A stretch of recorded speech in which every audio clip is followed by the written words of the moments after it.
Welcome. My name is Andrea Roșca from the University of Valencia, and today I will be talking about paths and results, a study of transitive motion resultative translation in the novel The Hunger Games. So let's start. Here's the outline of my presentation. I will first introduce the motivation and goals of my study. Then I will talk about the methodological steps, as well as the translation strategies used for the transitive motion resultative construction in two Romance languages, namely Spanish and Romanian. At the end of the presentation, I will draw some conclusions based on my findings. So, why this study? So I decided to focus on the notion of motion because this is an essential feature of human life, and due to that, linguists have paid special attention to this phenomenon, and especially Leonard Tolmie, who revolutionized the field of typology by showing that languages differ with respect to the way they conceptualize motion. We know that Tolmie divided world's languages into two main typological groups, verb-framed and satellite-framed, in terms of the way in which crucial event components in the cognitive domain of motion are rendered into different languages. These lexicalization differences are reflected in the rhetorical choices made by speakers of both typological groups when describing the same motion event. These findings are particularly relevant for translators who act as intercultural mediators in charge of adapting the rhetorical style of source languages to that of target languages. So, although the lexicalization patterns for motion events have already been researched in Spanish by many different scholars, there is little information on this subject in relation to Romanian, and especially in the over the past 10 years. And to my knowledge, there is no prior study offering a comparison between these two Romance languages regarding the translation of transitive motion resultative constructions. So the aim of this study is to compare whether Spanish and Romanian exhibit similar or divergent strategies in translating these constructions, shedding light on cross-linguistic tendencies and typological variation within the Romance family. So let's move on and talk about the methodology. This study focuses on 200 examples of English transitive motion resultative constructions, which were extracted from the novel The Hunger Games, published by Susan Collins, and their translations into Spanish and Romanian. I chose this source text because it was widely translated and it features dynamic and vivid descriptions involving motion and action.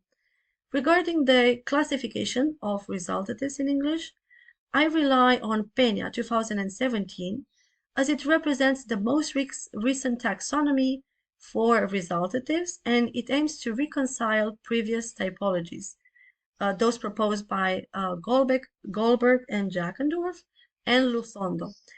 According to Peña, transitive motion resultatives can be divided into four constructions: the cause motion, the resultative, the wake construction, and the creation and transformation constructions. I have also used Levin's taxonomy of verbal classes to select 5 classes which were shown to participate in the resultative construction, namely verbs of manner of motion, verbs of throwing, verbs of creation and transformation, verbs of contact by impact, and verbs of exerting force. So let us look at the translation strategies used for the most frequent construction found in our corpus namely the cause-motion construction, which was which was present, with 168 tokens. The second most frequent construction was creation and transformation, followed by the way construction and the resultative construction.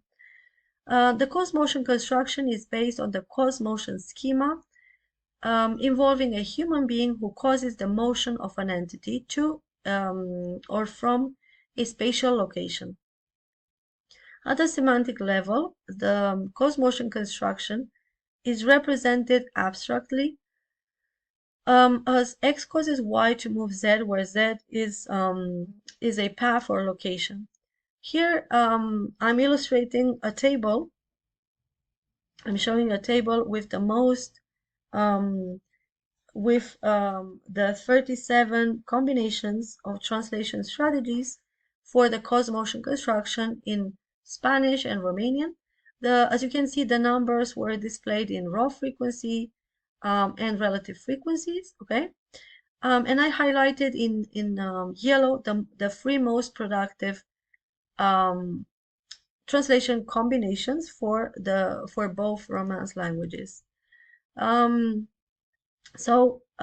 appear, as I said, in combinations, where the first part of the combination refers to the translation of the cause-motion verb, and the second part is the translation of the path component. So the first most productive translation combination is CM2 plus P3, okay, where CM2 stands for literal translation of the cause, motion, or manner information, combined with P3, so translation of all path information. So we see the knife out of the table, arranco el cuchillo de la mesa, smul cuțitul din masă. So we see that the verb young was translated by means of arrancar, a smurge, okay, verbs that preserve the manner and motion, okay, the idea of manner and motion. The second most frequent translation strategy is CM6 plus P3 plus P4, okay? So a verb like pull, okay, is replaced with a path verb, sacar or ascoate, which involves a loss of force and manner in the target languages. Okay, we also in the cause-motion construction, we have the translation of all path information and the insertion of a path verb, sacar, ascoate. The third most productive translation strategy for this construction is CM5 plus P3, which is the substitution of a cause-motion verb such as frost, okay, for any verb. In this case, a general verb such as poner or apune, again involving a loss of force or of manner. And similarly, okay, as we saw with the previous examples, that the whole path information is translated. Due to time limitations, I will just skip to the remaining constructions, but I will not look at specific examples, just at the numbers of the figures regarding the translation strategies, okay? So for example, for the creation and transformation construction, we identified 9 combinations. But again, for these constructions, it is quite hard to make strong claims because of the limited number of examples, okay?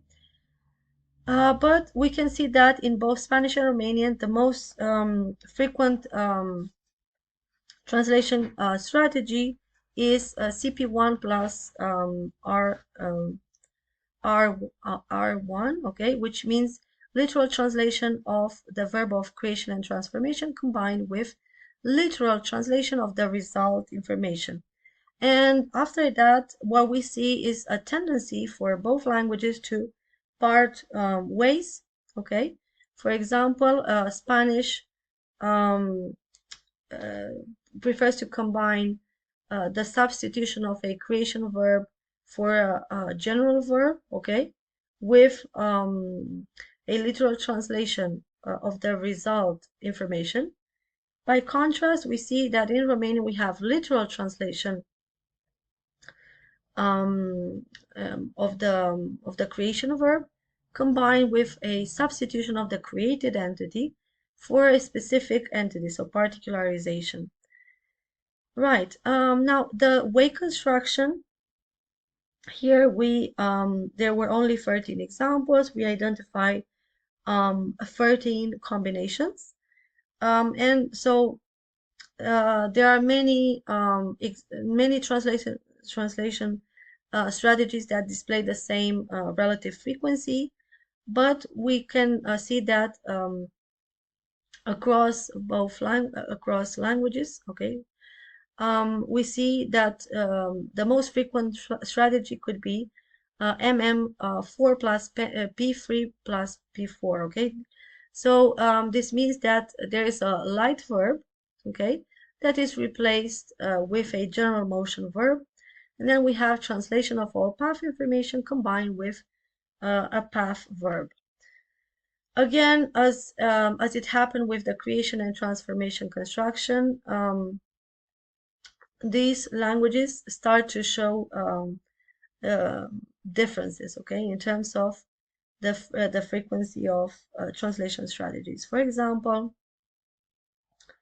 we have Romanian, which shows strategies such as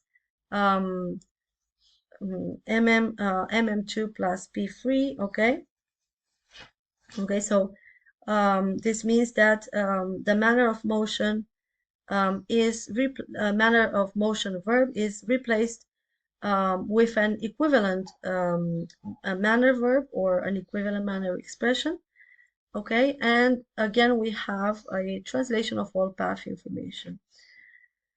Right, let's quickly move on to the resultative property prepositional phrase construction. In this case, so this is the least frequent construction with 5 instances. So again, so here we many of them I'm just going to select a random translation strategy, okay, which is we see a literal translation of the action verb combined with the substitution of the resulting state for a temporal clause or purpose clause. So let's draw some, well, modest conclusions about this. So when it comes to the translation of the cause motion construction, Romanian seems to be more faithful to the source text than Spanish. Between brackets, we can see the percentages. Regarding the translation of the creation and transformation construction, both Spanish and Romanian seem to be fairly faithful to the source text, but again, we need more data to make stronger claims. As for the translation of the way construction, Spanish tends to favor simplicity by omitting manner, whereas Romanian shows a greater effort to maintain semantic richness by adapting both manner and path through elaborate expressions. And with respect to the translation of the resultative property prepositional phrase, construction, Spanish and Romanian tend to replace the action verb with a general verb. As for the resulting state, this tends to be translated by means of a temporal or purpose clause. This is the end of my presentation. I would like to thank you all for listening. Mulțumesc and gracias. Thank you.